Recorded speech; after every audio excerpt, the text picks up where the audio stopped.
আমাদের এখানে বলছে যে x cube 10x x cube 10x কে কিসের সাপেক্ষে অন্তরীকরণ করো? এক্সের সাপেক্ষে অন্তরীকরণ করো। আমাদের এখানে কয়টি ফাংশন? দুটি ফাংশন। একটি ফাংশন হচ্ছে এক্স কিউব এবং অন্য একটি ফাংশন হচ্ছে 10x এবং এই দুইটি ফাংশন কী অবস্থায় আছে? গুণ অবস্থায় আছে। এখন যদি দুইটি ফাংশন কী অবস্থায় থাকে? গুণ অবস্থায় থাকে, তাহলে তাদের অন্তরজ কী হবে? তাদের অন্তরজের জন্য একটা সূত্র আছে। সূত্রটি হচ্ছে ddx uv, অর্থাৎ দুইটি ফাংশন কী অবস্থায় আছে? গুণ অবস্থায় আছে। এদের অন্তরজ কী হবে? এদের অন্তরজ হবে, আমরা ইউকে প্রথম ফাংশন ধরে নেই এবং ভিকে দ্বিতীয় ফাংশন ধরে নেই। ইউকে কি ফাংশন? প্রথম ফাংশন এবং ভিকে দ্বিতীয় ফাংশন। তাহলে কি হবে? প্রথম ফাংশন ইউকে স্থির রেখে, প্রথম ফাংশন ইউকে স্থির রেখে দ্বিতীয় ফাংশন ভি এর অন্তরজ প্লাস এবার দ্বিতীয় ফাংশনকে স্থির রেখে, অর্থাৎ একবার প্রথম ফাংশনকে স্থির রাখবো আর একবার দ্বিতীয় ফাংশনকে স্থির রাখবো। এখানে প্রথম ফাংশনটা কী ছিল? স্থির ছিল এবং দ্বিতীয় ফাংশনের অন্তরজ। এবার কি করব? এবার করব দ্বিতীয় ফাংশনকে স্থির রাখবো, দ্বিতীয় ফাংশনকে স্থির রেখে প্রথম ফাংশনের অন্তরজ, অর্থাৎ একবার প্রথম ফাংশনকে স্থির রেখে দ্বিতীয় ফাংশনের অন্তরজ প্লাস দ্বিতীয় ফাংশনকে স্থির রেখে প্রথম ফাংশনের অন্তরজ। এটি হচ্ছে আমাদের সূত্র। এখন যদি এই অঙ্কটি আমরা সলভ করি তাহলে কি হবে? এক্স কিউব হচ্ছে প্রথম ফাংশন, যেটাকে আমরা ইউ ধরে নিতে পারি, এবং 10x হচ্ছে কি ফাংশন? দ্বিতীয় ফাংশন, এবং এটিকে আমরা ভি ধরে নিতে পারি। তাহলে কি হবে? প্রথম ফাংশন এক্স কিউবকে স্থির রেখে, প্রথম ফাংশন এক্স কিউবকে স্থির রেখে দ্বিতীয় ফাংশন 10x এর অন্তরীকরণ প্লাস এবার কি করব? এবার করব দ্বিতীয় ফাংশনকে স্থির রেখে, দ্বিতীয় ফাংশন 10x কে স্থির রেখে প্রথম ফাংশন এক্স কিউবের অন্তরীকরণ। অর্থাৎ আমি আবার বলতেছি, নিয়মটি হচ্ছে প্রথমত প্রথম ফাংশনকে স্থির রেখে, প্রথম ফাংশনকে স্থির রেখে দ্বিতীয় ফাংশনের অন্তরীকরণ প্লাস দ্বিতীয় ফাংশনকে স্থির রেখে প্রথম ফাংশনের অন্তরীকরণ। দেখুন তো এখানে প্রথম ফাংশন কি? এক্স কিউব ছিল, এক্স কিউবকে স্থির রেখে দ্বিতীয় ফাংশন 10x এর অন্তরীকরণ প্লাস এরপর কি 10xকে স্থির রেখে 10xকে স্থির রেখে কোন ফাংশনের?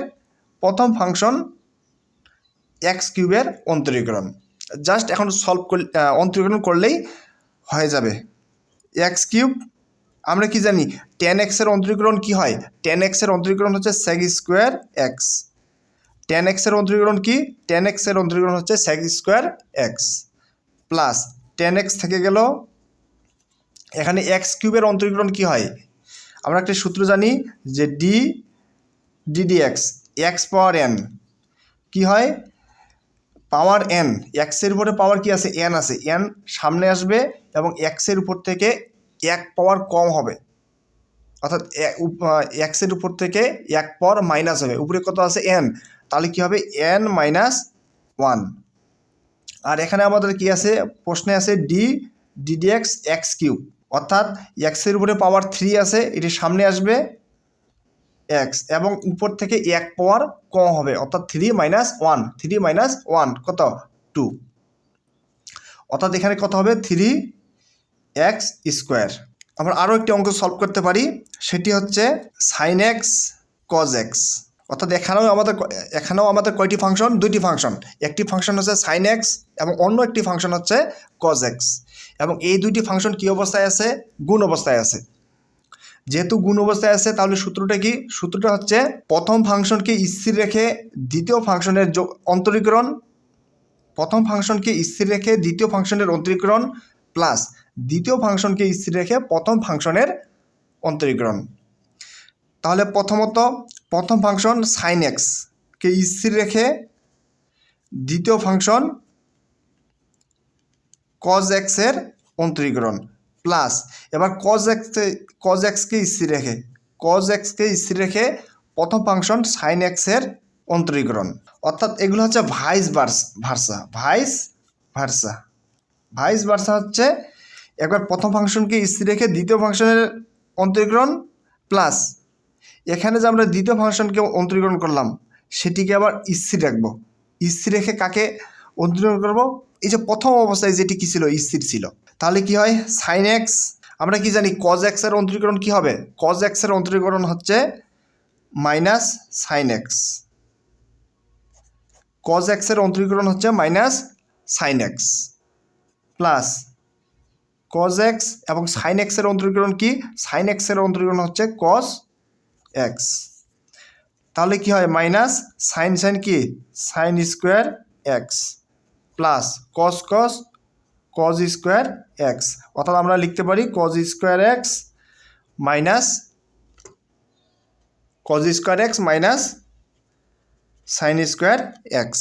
এখন আমরা ত্রিকোণমিতির একটি সূত্র থেকে জানি কস 2a, কস 2a সমান লেখা যায় কজ স্কোয়ার এ মাইনাস সাইন স্কোয়ার এ।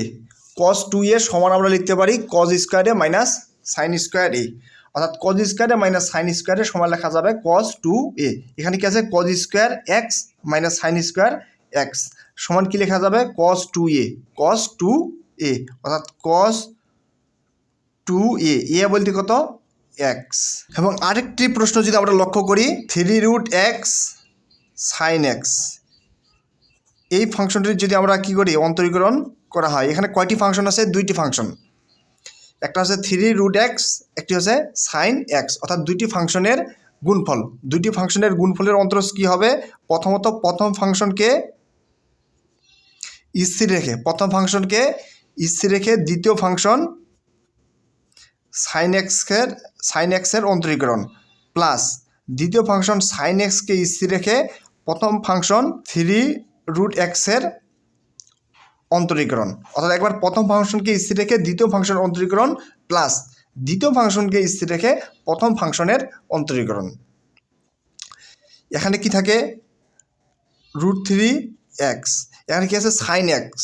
আমরা কি জানি সাইন এক্সের অন্তরীকরণ কি? সাইন এক্সের অন্তরীকরণ হচ্ছে কজ এক্স, অর্থাৎ ডি সাইন এক্স ইকুয়াল হচ্ছে কজ এক্স প্লাস এখানে কি থাকে, সাইন এক্স থাকে। এবং এবার কার অন্তরীকরণ? 3√x এর অন্তরীকরণ করতে হবে। আমরা কি জানি, একটা সূত্র জানি, সূত্রটি হচ্ছে ddx x পাওয়ার n, ddx x পাওয়ার n।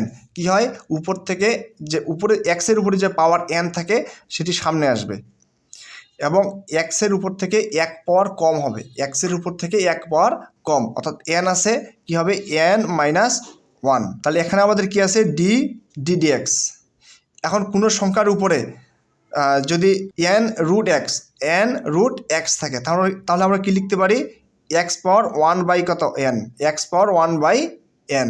আর এখানে কি আছে, 3√x, তাহলে আমরা কি দিতে পারি, এক্সের উপরে 1/3, এক্সের উপরে 1/3।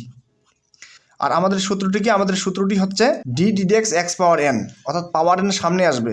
এখানে পাওয়ার কত, 1/3, অর্থাৎ 1/3 কোথায় আসবে, সামনে আসবে এবং এক্সের উপর থেকে 1 পাওয়ার কম হবে, এক্সের উপর থেকে 1 পাওয়ার কম, অর্থাৎ 1/3 মাইনাস কত, 1।